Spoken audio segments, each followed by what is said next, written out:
এই যে বন্ধুরা আজকে বানাতে যাবে ডিমের ভাজা। এই যে আমি নিয়ে নিয়েছি 3টা ডিম। সেগুলো প্রথম আগে গ্যাসটা আমি ধরাই নেব। গ্যাসটা আমি অন করে নিয়েছি। এই যে আমার গ্যাস ধরা হয়ে গেছে। এখন আমি কড়াটা চাপাই নিলে একটু গরম হোক আমার কড়াটা।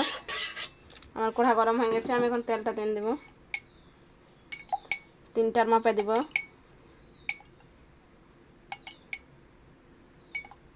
আমার তেল দেওয়া হয়ে গেছে। তেলটা একটু গরম হোক আমার।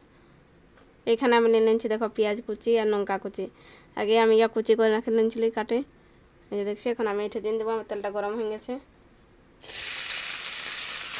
ভালোভাবে আমি ভাজে নেব লাল।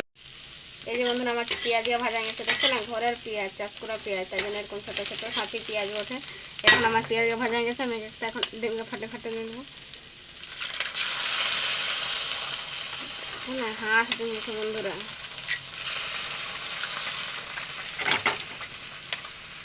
এই যে আমার হয়ে গেছে কমপ্লিট। এখন আমি নুন দিয়ে নেবো। স্বাদ অনুসার নুন দিচ্ছি।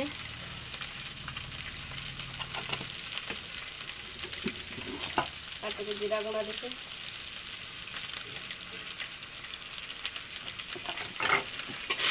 ভাজা নেব ভালোভাবে।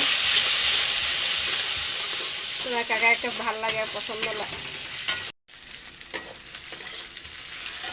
না। এই যে দেখো বন্ধুরা আমার ডিম ভাজা কমপ্লিট হয়ে গেল। তোমরা কেউ কাকা কাকে ভালো লাগে একটু কমেন্টে জানাবে। ডিম ভাজা এখন গরমে এই ডিম ভাজা আর মাড় ভাত, উফ দেখছো না কত সুন্দর দেখাচ্ছে। খাতে এখন কত না টেস্ট লাগবে মাড় ভাতের সঙ্গে। এই যে দেখো।